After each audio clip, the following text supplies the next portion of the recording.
Not only has the property known as 14 Parsons Lane been allowed to turn into a verminous slum, but it is owned by none other than one Alicia Goodall. Who, sir, may your readers ask, is Alicia Goodall? That, sir, is the maiden name of the wife of the chairman of our county council. I answer you. Anything wrong? You can't say that. Why can't I? It's true. But, Father, the wife of the chairman is Mrs. Stanton. She's the kindest person. She's a slum landlord. Or rather, he is. He's hiding behind her petticoats, and I mean to flush him out. She'll be disgraced. She does so much good in the town. And it's the do-gooders who are turning what once may have been a green and pleasant land into one great big tenement, urban and rural. A thieves' paradise, because they prefer not to look at what's ugly and corrupt. No, you think with your affections, Edith, like your mother. England is being sold to the highest bidder, and you really couldn't care. Could you, my child? I'm not a child. Hello? I'm sorry, I'm afraid you have the wrong number. Who was that? I don't know, some woman. Are you quite sure it wasn't some man? What? You're a poor liar, too, like your mother, Edith. Listen to me. When a daughter of mine chooses to make a fool of herself... I don't know what you're talking about. Yes, but I do. Now, you know nothing goes on in this town without my knowledge. There's a man called Vance, a commercial traveller. Father, the post. Post's been and gone. Oh.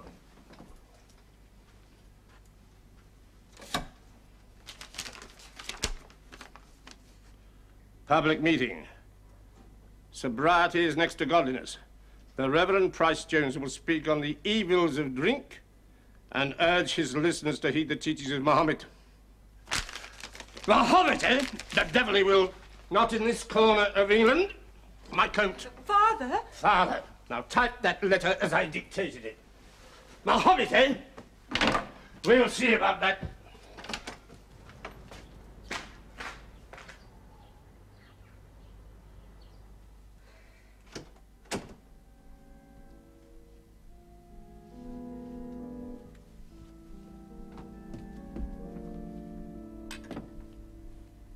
Hello? Exchange? This is 115. I want the hotel, please. Hello? May I speak to Mr. Vance? My friends, I see a question trembling on your lips. Who, you are saying, is this man? My friend is a follower of the Prophet Muhammad. The Prophet Muhammad, the first religious leader to forbid the consumption of alcoholic beverages. And what, you are asking, has he to do with this Christian assembly? Damn fools and damn foreigners! Shame on us that we have not taken the lesson of Muhammad and the Americans to heart. In every home in England where there is drink, I tell you there is misery. Balderdash! Poverty, ragged children, women whose husbands are no longer men but drunken animals. How many broken homes, how many foul crimes are caused by the innocent glass of wine, the harmless tot of spirits, the convivial pint of ale. I I tell you! I've never heard such damn nonsense in all my life. Sir, you're a fool. My friends, let us not condemn that misguided man. He has been led grievously into the ways of the sinner. Rather, let us pray that he shall one day be led into the meadows of salvation and not the hop fields of the damned. Let us pray for a moment in silence.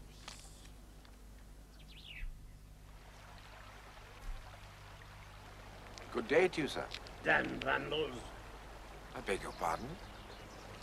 Look at that. Look down there. Doesn't stream anymore. It's a rubbish tip. Tin cans, bottles, bits of an old perambulator. My God, there's even a dead cat. Yes, but the cat could have fallen in.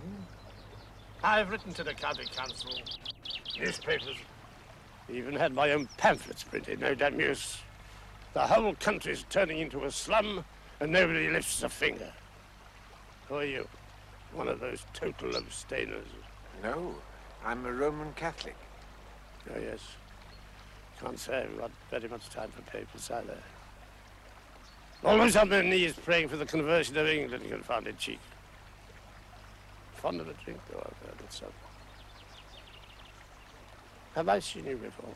I doubt it. I'm staying down here for the weekend with a friend. What, at the hotel? Yes. I can tell you a thing or two about that place. My name's Raggley. Come along. I'll show you around the village. I used to be very proud of it once. Now everywhere you look, there's thievery, venality, and couldn't care less. Never mind. Shut one eye and you won't notice. Is your friend with you? No, he stayed behind at the hotel. He's reading.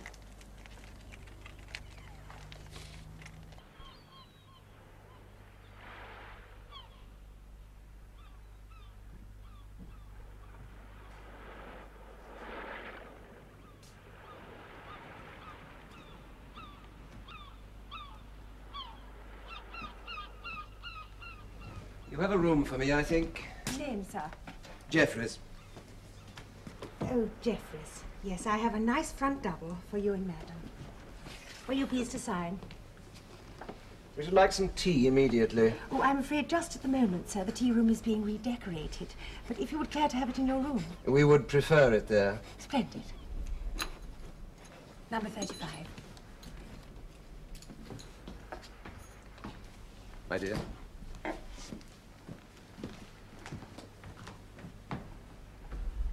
The tea will be sent up directly.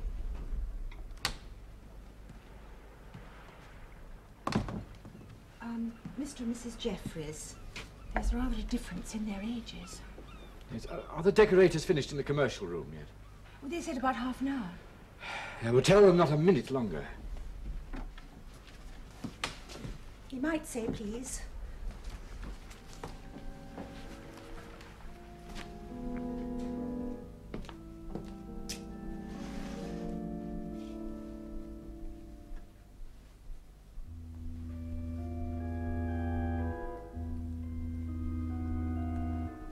I've got to keep myself, and I've got to keep her.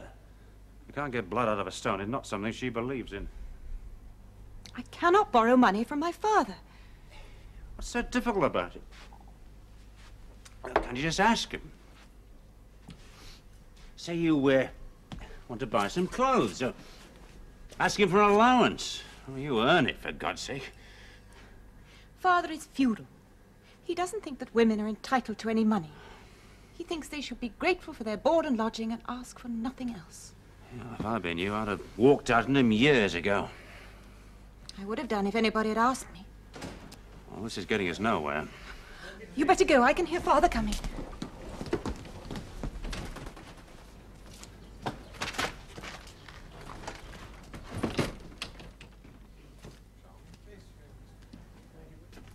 Now, just take a look at these files. That'll show you what I'm up against. What are you doing in here, Edith? I was returning one of your books. Well, in its proper place, I hope. My daughter, Father... Brown. How do you do? How do you do? Excuse me. Yes. Do sit down, Father, and make yourself comfortable. Thank you, sir. Thank you. I'll just give you a random selection.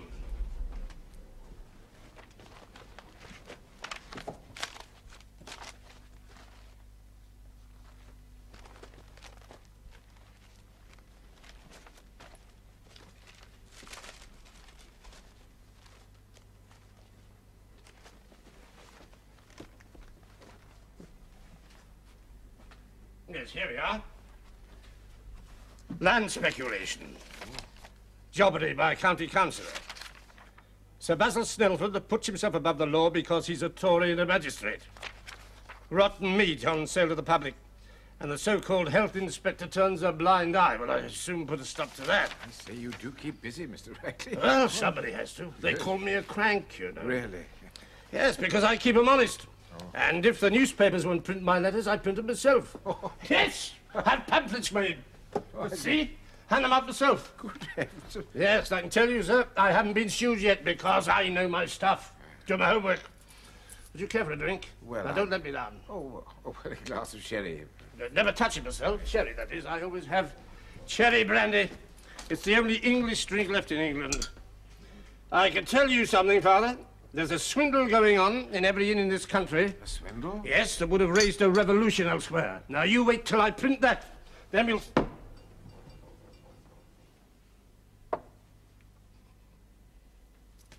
Excuse me a moment. Yes, of course. Edith? Edith, Yes, Father? you've had a visitor. Have I? Now, it's no use lying, my child. You're too old for that. And you're too old to have hole-in-the-corner affairs with ruffians. You seem to know all about him. I know his name, and I know who employs him. I'm in the course of finding out the rest, where he lives, if he's married. You have no right. And what the attraction is for him in this house. Women who are no longer in the first bloom of youth see what they want to see. He's not to come here again, do you understand? Yes. I'll talk to you when my visitor leaves. Sorry, Father. Sherry, wasn't it? Yes.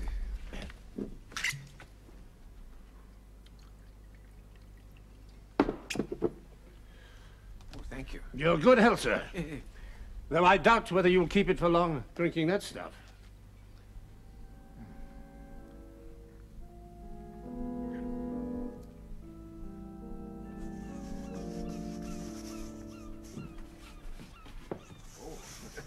All right, young fella. Don't worry. I can manage.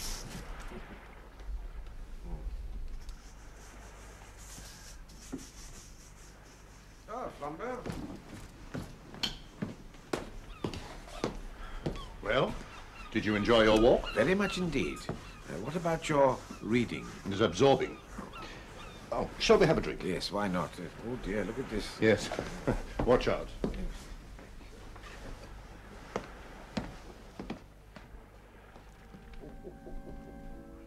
Well, I say.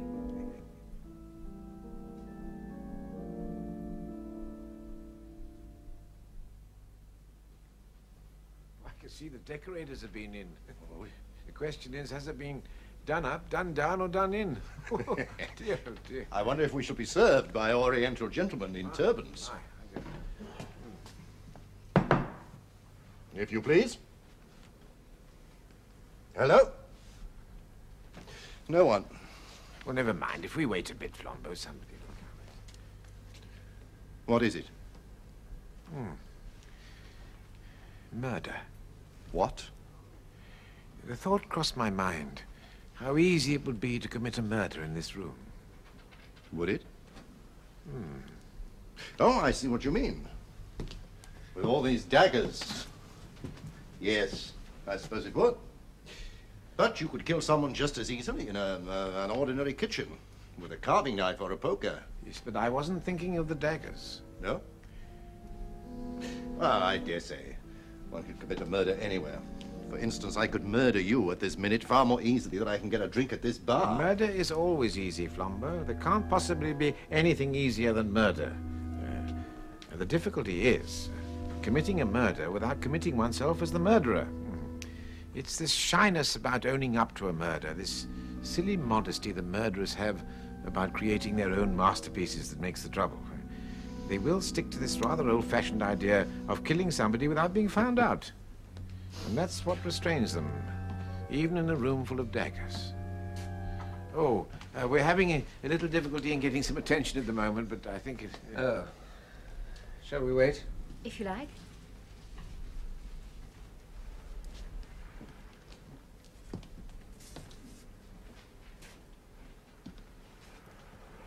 Are those the people you've been following? What? My dear Flambeau, when my closest friend brings me to spend a weekend at a not particularly good hotel in a not particularly attractive village, I have a suspicion that he's on business rather than pleasure bent. We are as much out of place here as they are. Yes. And you should be the inquiry agent, not I. Thank you, yes. Who engaged you? His wife? Yes. Well, I thought you didn't accept such cases. I don't. But his wife came to my office. She said that her husband had stolen a piece of jewelry belonging to her, a bracelet. It was he who had given it to her in the first place. So, naturally, my client was curious. Well, now we know what has happened to it. Well, how did you know he was coming here?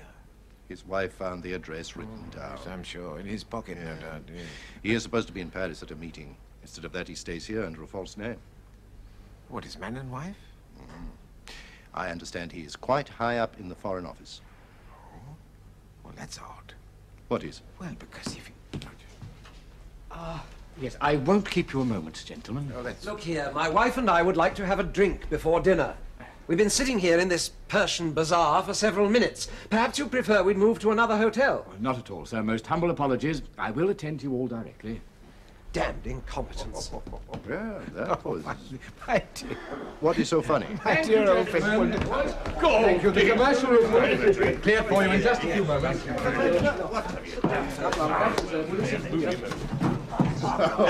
ever see anything like it in your life? Now, sir, madam, renewed apologies. At your service. Do you have any dry shares? Righto, it's my round. Double scotch and soda for me, then serve the rest of them. But at commercial room prices, mind. I'm not paying extra just because I'm obliged to drink in a Bombay boarding house. And large gin for the landlord. Him and me has got business to transact. I got to soften him up. Who are these people? Commercial travellers.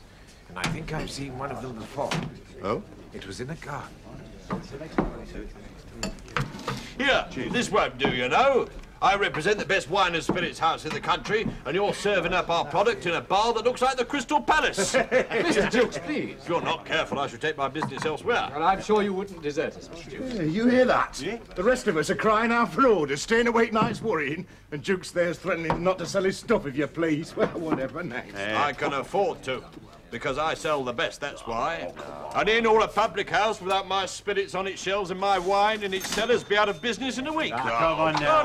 No, I mean it. 30 quid last week in commissions. How much? I don't know how you do it. I'll make a fiver in a good week. It's easy. I sell them what they can't do without. I sell the best. Come on, get a move on there, lad. If you please. Excuse me, sir. Good evening, Mr. Raggley, sir. I won't keep you waiting a moment. Here we are, sir. I do hope that you and Madam will overlook the confusion. It's all due to the ridiculous. Mr. Raggley. Oh, it's you. Yes, I'd like you to meet my very old friend, Monsieur Flambeau. This is Mr. Raggley. Charmed, sir. Are you a Frenchie? Frenchies, darkies, papists, Jews. I don't know which country I'm in anymore. I'm thinking of inventing a new parlor game called Find the Englishman. Very amusing. You think so? Good Lord, no, not that pair. Now, if you would care to take a seat. Quite so, but this is a barroom. Well, sir, I think I have explained to you. It's the decorators. The tea lounge is closed. Even so. And as it's dinner time, we can't serve teas in the dining room. But if you would care to take a seat, I'll bring you a nice pot of tea. Tea? In the circumstances, very well. I apologize for this, Mr. Akbar. Oh, dearie me, they didn't ought to do it, you know. My doctor says I'm to avoid shocks. Pots of tea. Oh, Lord, I'm going weak at the knees. Here, landlord, Wills, you ruffian, give me another double before I drop down dead. Yes, Mr. Dukes. Pots of tea in a Persian beer garden. Oh, God almighty. I am used to being mocked, sir, by the likes of you and your companions. I will ask you not to take the Lord's name in vain in my presence. Oh, I'm all apology, sir. I am truly. It was the horrible shock, you see. And I do hope, with deference to your coffee-coloured friend, that the tea will be Indian. I will not be silent. This man, despite your sneers, is a model of true Christianity. In the soil of his native land, the hop has never been grown nor the wine borne fruit. You call yourselves Christians? Oh, come on. Oh, yes, poison your souls as well as your bodies.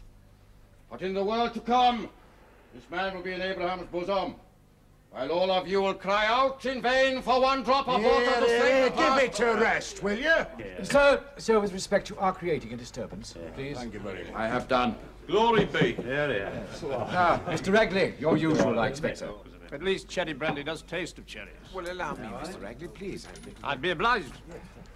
You know, beer doesn't taste of hops anymore, or cider of apples. Thank you. You know, I know a thing or two. And I mean to stop our people being poisoned by bad drink. Yes, it's the same every night, sir. I'm delighted to see one Christian in this room. You speak the truth. Drink is poison. The first man in history to speak out against it was the illustrious Mohammed. It is laid down in his teaching. God damn your soul! Eh? Oh, dear. I was talking about bad drink. Now you chime in and say that Englishmen shouldn't drink beer because wine was disallowed in the desert by that dirty old humbug Mohammed. Oh, my God! Dog! You insulting dog! Here. Gentlemen, look, sir, please, I must ask you and your friend to... Well, I'll be damned. God bless you, Isa. You're the first man I've met in 20 years. Yes, I do hope there'll be no need to take the matter further, Mr. Raggley. Take it further. I'd buy him a drink if he were allowed one. I had no business to insult his religion. And I wish to God you skunks would have the courage to try and kill a man. Not for insulting your religion, you haven't any. But for insulting anything, even your drink. Your good health, sir. Well, fun's over. Whose round is it?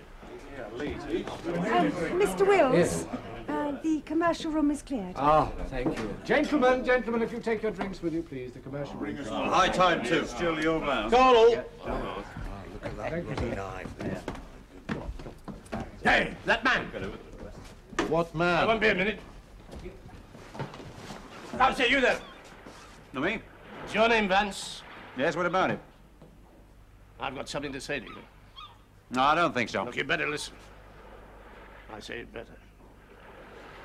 Well, now that your friend has called everyone a skunk, peace seems to have been restored. Yes, indeed. Oh, such excitement. Yeah. What's the matter?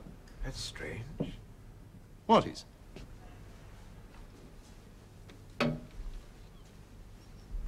whiskey. Well, what would you expect? Landlord, excuse me. When that rather flamboyant gentleman bought you a drink just now, what did you have? Gin, sir. Yes, I thought so. Thank you. Oh, haven't we met before, Summer? I don't believe so. I seem to know your face. Well, it'll come back to me sometime. Wills, same again, please. Yes. And for my friends. Oh, no, really, sir. I think perhaps dinner. Oh, yes. Well, please yourself. Well, excuse us for dinner.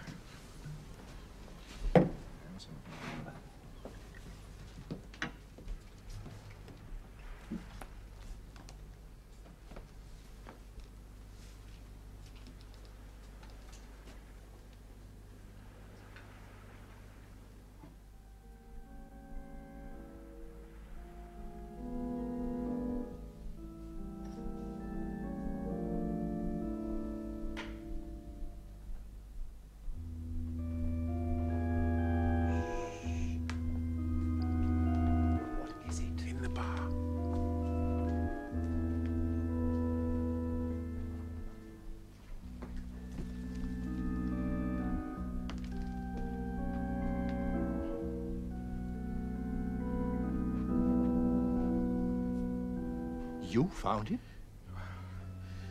I'd arranged with the local priest to say early mass in his church, and I came down here to look for my hat. You remember I threw it at our Indian friend? Well, you said it would be easy to commit murder here. Yes. I also said I wasn't thinking about the daggers. Well, someone stabbed him. Oh, yes. You know, the one murderer who does not mind being found out or not is the religious fanatic. It was the Indian, of course. He probably thinks that if he is hanged, he'll go straight to paradise for defending the honor of his prophet. Yes, there is that. It would be reasonable to suppose that our Muslim friend had stabbed him, but I was thinking that... What? Well, I was thinking... In a way, it doesn't matter who stabbed him. Oh, now, is this the new morality? Or the old casuistry? Or are the priests condoning murder now? Oh, Flambeau, please. I didn't say it didn't matter who murdered him. Of course, the man who stabbed him might be the same man who murdered him. On the other hand, it might be somebody quite different. I can imagine other reasons for other people sticking a knife into this poor old boy. But I should say who murdered him matters very much indeed. I will call the police. Yes, yes, immediately.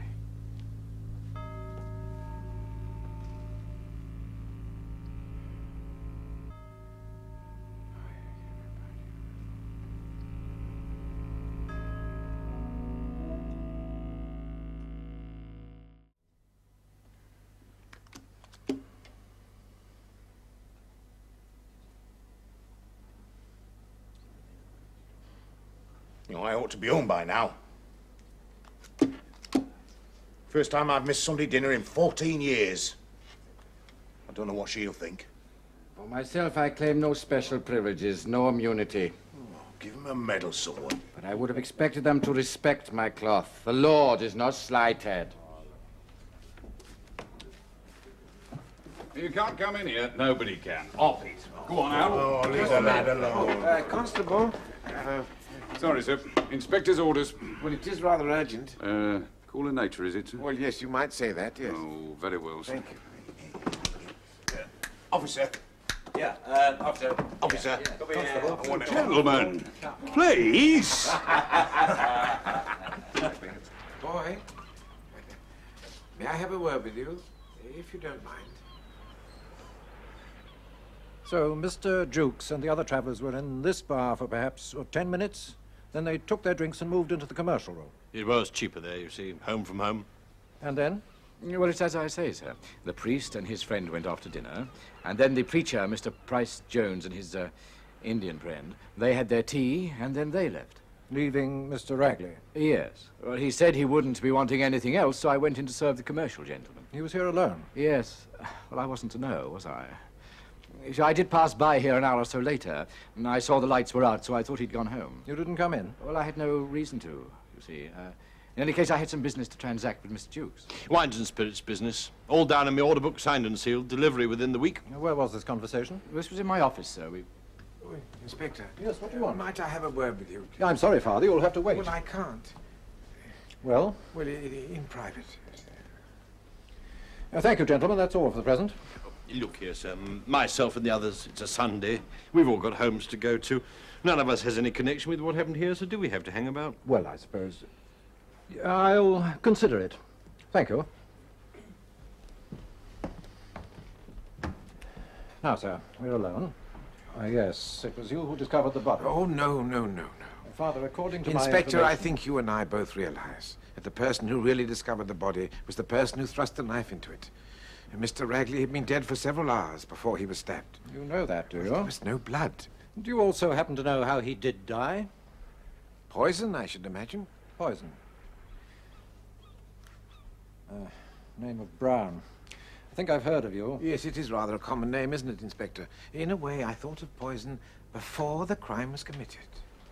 Now, if it's poison, there'll be precious little to go on. Of course, a lot of officious servants must do their duty as usual and wash out all the glasses.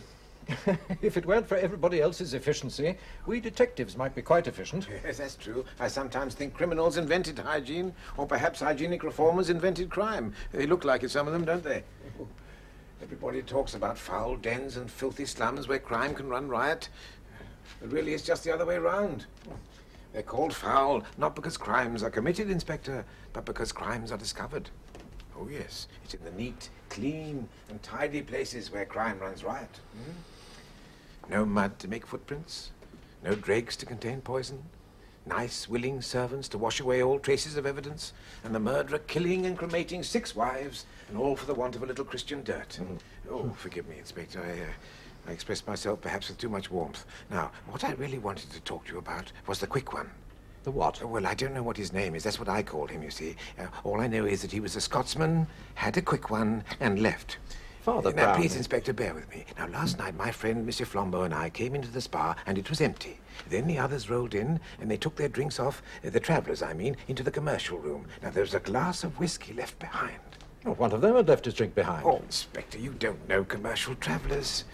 They're mostly simple men. They grub for a living, and they're not exactly what you call overpaid.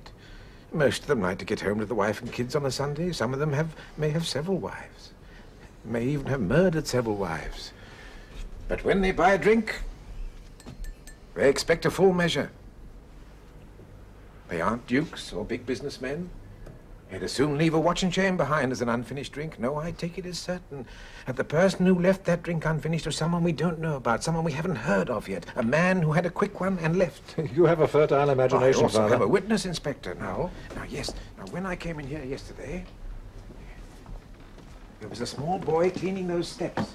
Now, I just had a word with him. It appears that our friend, the quick one, came into this bar, stayed a few moments, and then left, inquiring of the boy about trains for Reading. The boy described him. Well, he only knows that he was a Scotsman and wore a cape. But I tell you this, Inspector, you find our quick one, and you won't have far to look for the murderer. Reading, you say? Well, I've never had much to do with setting police machinery in motion or tracking down criminals, but this man must be found, whether he's at Reading or the ends of the earth. Father Brown, I'm obliged to you. Yes, thank you. A few minutes ago, Mr. Jukes asked if he and the other travellers could go home. I saw you shake your head. Why? If the man we're after is miles from here... Inspector, somebody in this hotel may have a great deal to tell you. Ah, you mean about the stabbing? I take it, however, you can vouch for your friend, Monsieur Flambeau. Oh, completely. I'll ask him to come and join you. You put through an urgent call to Reading CID, please, and I'll take it in your manager's office. Most certainly, sir. CID. Police. Oh. Just ask the man... You, boy, come here. I want to talk with you, my lad. Into the office and wait for me. Go on, no one's going to eat you.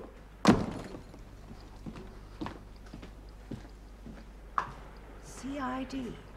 I told him. I said to him, you may have your job to do, Inspector, but just because you know who stuck a knife in old Raggley, it's no reason why I and my colleagues should be treated like criminals. Good old Jukes, eh? I'm not without influence, I said, and my managing director will be in touch with Scotland Yard. Mr. Flambeau, I think you'll find your friend in the bar. Thank you, Inspector. Gentlemen, you are free to leave, but I would ask you to remain on the hotel premises for the next few hours. My apologies for the inconvenience. Constable. There you are, you see. He's not acting so high and mighty now, is he? Well, who's for a drink? Good idea. Thank you, Dick. Ring the bell. Go on, yeah.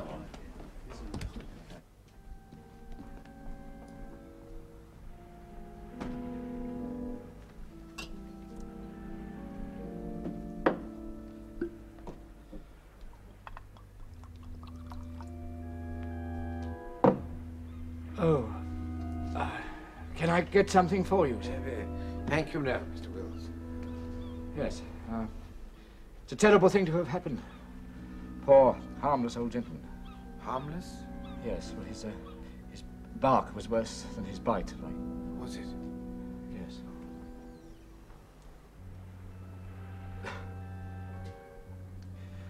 Yes, it'll ruin this place.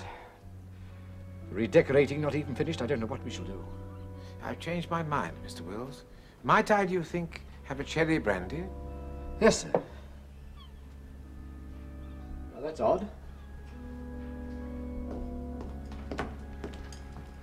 I have been released.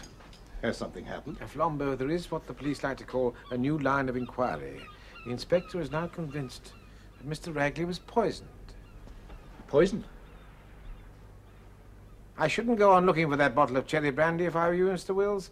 If the murderer hasn't removed it, it will probably be in the police laboratory by now. Now I begin to understand. Mr. Raggley was not stabbed to death. After death. not to it, Flambeau. He was stabbed by somebody who was afraid the blame might fall on him, and he, in turn, in his panic, tried to fix it on the Indian. That's why I said it would be easy to commit a murder in this room. An empty bar, no one to see you exchange the poison bottle for another. And, of course, suspicion would at first fall on the manager. On me? I mean, no one could think such a thing. How is it, Mr. Wills, that you were not the first person to discover the body? Yeah, well, I have explained that to the inspector, sir.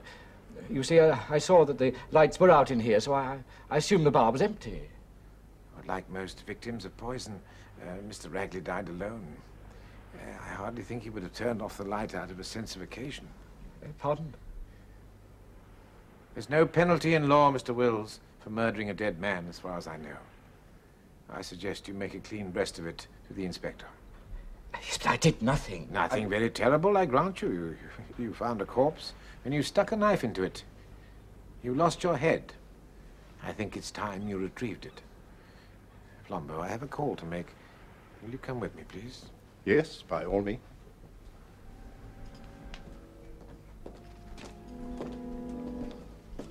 Oh, Inspector. I think Mr. Wills may have something to say to you.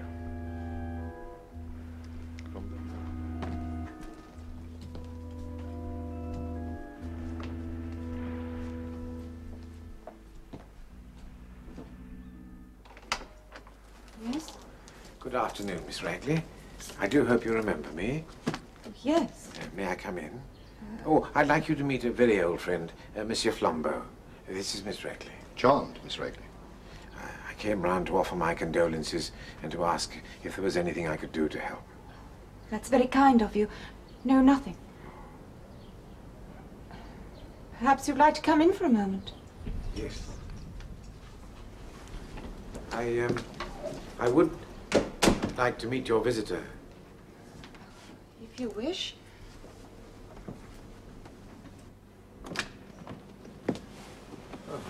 Good afternoon. My name's Brown. I think we know each other by sight. This is Mr. Vance. Oh, yes. We would have met here yesterday, wouldn't we, Mr. Vance? Only you seem to be in a bit of a hurry. I wasn't here yesterday. Oh, I think you were. I mean, I heard Miss Raggley talking to her father about you in the hall. Oh, please forgive me, Miss Edith. I will listen. It's a professional weakness. I don't see it's any of your business. Oh, come, Mr. Vance. This murder surely is everyone's business. This one? You mean not others? Well, all murders matter, Flambeau, as all men matter. It's one of the hardest things in theology to believe. That all men matter to God, and God only knows why. But John Raggley mattered more than most. But you hardly knew him. I know that he was one of a great line of some half-dozen men who might have saved England from becoming a commercial wilderness. He cared, Miss Raggley, your father. He cared. Like Dean Swift, or Dr. Johnson, or old William Cobbett cared. They had the reputation for being surly and savage, but they were loved by their friends, and they deserved to be. You saw last night how he stood up to his enemy and forgave him as only fighters can forgive. He jolly well did do what that temperance lecturer only preached about, Christianity, Mr. Vance. Oh, yes. John Raggley mattered a great deal. Are you married, Mr. Vance? Married? Her father thought that you may have been. Yes, I am. Frank and his wife are separated. But I have nothing to fear from Mr. Raggley, if that's what you're driving at.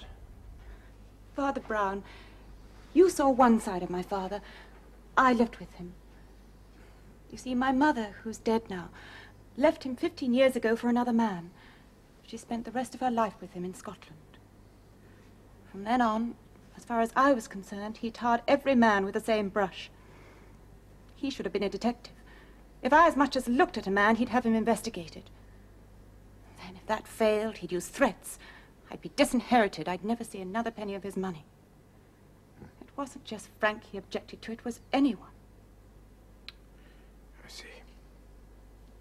And now? I don't know.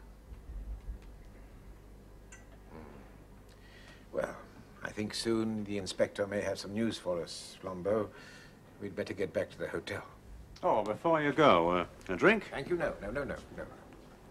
It's possible that Mr. Raggley's murderer may be arrested tonight, Mr. Vance. I think perhaps you ought to be there.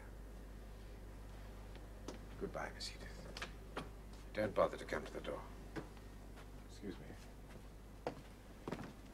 My regrets, Miss Raggley.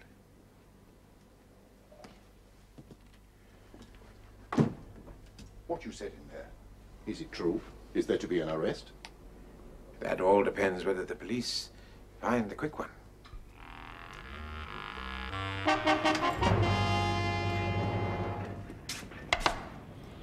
Don't go single, Pennington.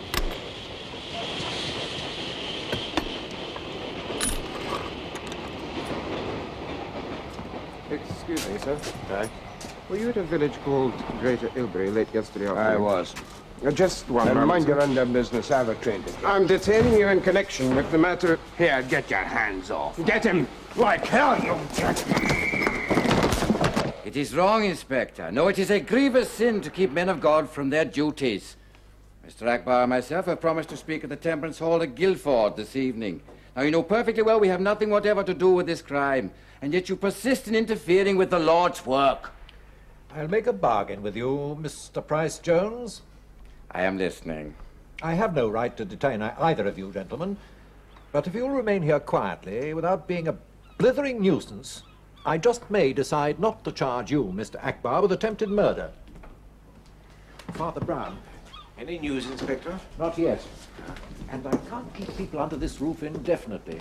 At least I've had it out with Wills, the manager. He confessed? To the stabbing, yes. Apparently he did it out of sheer funk. Legally, of course, we haven't a thing against him, more's the pity. Has it occurred to you, Inspector, to wonder why Wills was so certain that Mr. Raggley had been murdered? Eh? Why not assume death from natural causes? A heart attack, perhaps? Could it be that he was expecting the murder? Yes, but how? I've no idea. I have my suspicions, of course, but, well, the murderer could turn out to be anybody. Anybody? Father Brown, you told me that once we got our hands on the man you call the quick one, we'd have a... No, what? It's Redding on the telephone for you. Redding?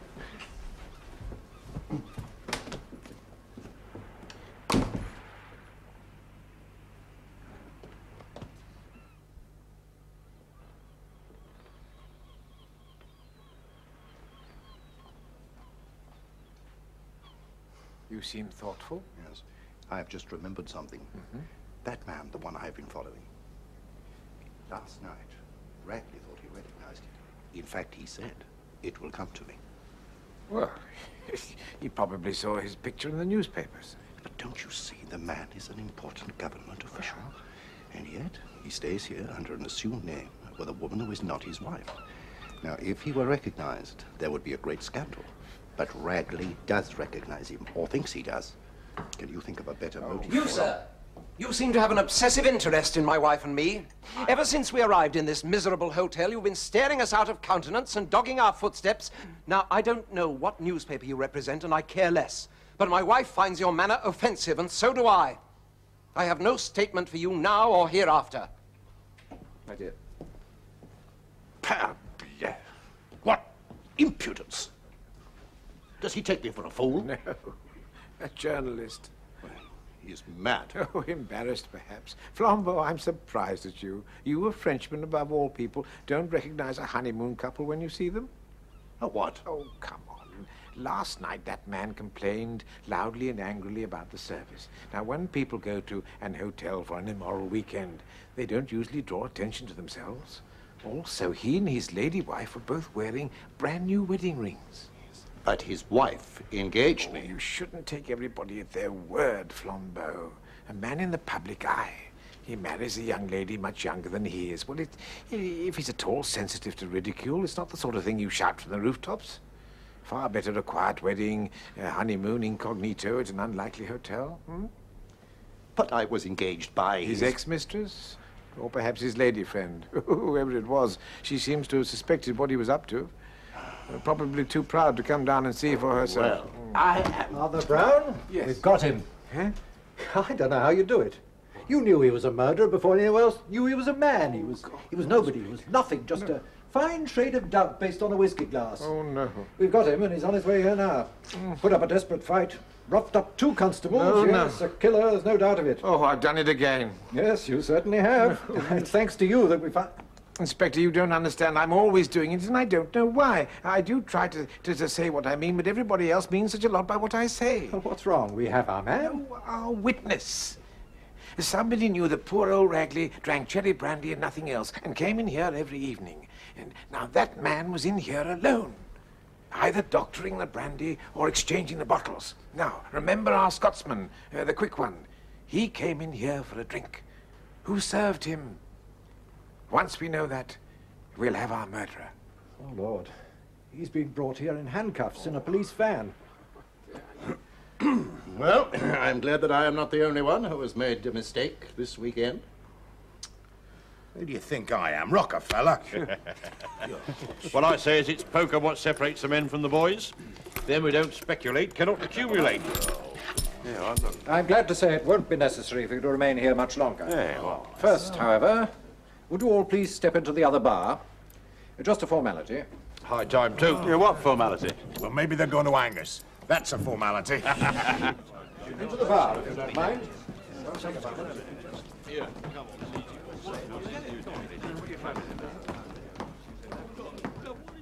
You too, sir. And Miss Paravant, Aye. if you please. What about...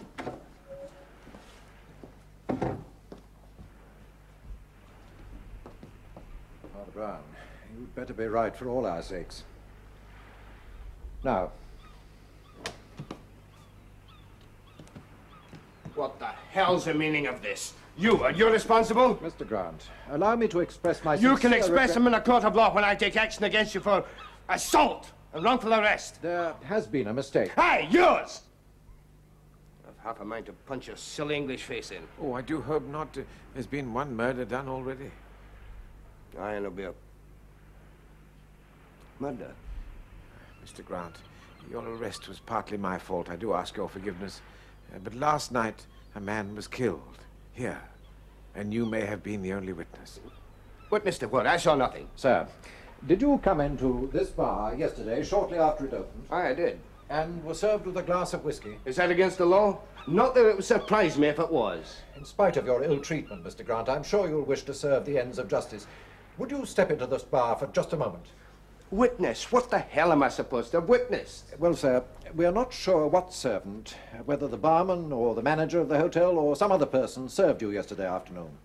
Would you look round this room and tell me whether you see that person present? I went in there yesterday and he was on his own helping himself. Yes, but, Mr. Grant, exactly what do you mean by that, please? Well, he was there behind the bar with a bottle of cherry brandy. I can't abide the muck myself. Would you be good enough to point him out? I'd recognize him anywhere. He was big enough.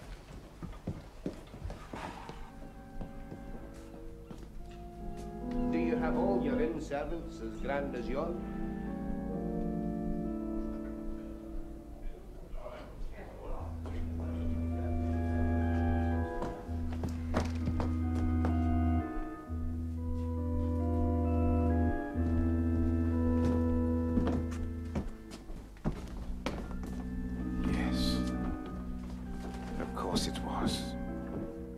Did you know that Jukes was the murderer?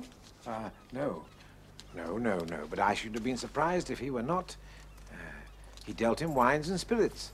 Nothing simpler than to conceal a poisoned bottle in his sample case and wait for the right moment to make the exchange. Also, poor old Raggley himself told us the motive. As he told you, perhaps. He told everybody. He said he was about to expose a scandal in the business of selling drink. Oh, it's a common enough scandal nowadays. A salesman swindles his own company, gives and takes secret commissions, and gets the monopoly of all drinks sold in a public bar. Well, if Jukes had been found out, it would have cost him a year or 2 in jail. Wills was in the scandal, too, of course. Well, shall we go?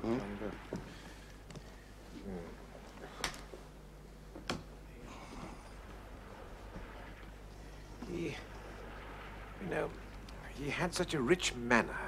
With the manager? No. Jukes. I kept asking myself why he should sound so disgustingly rich when all his colleagues were fairly poor. I think I knew he was a sham, though, when I saw that enormous typing he wore. Because it was fake?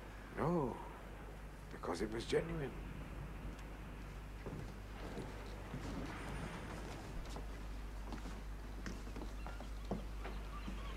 Pardon.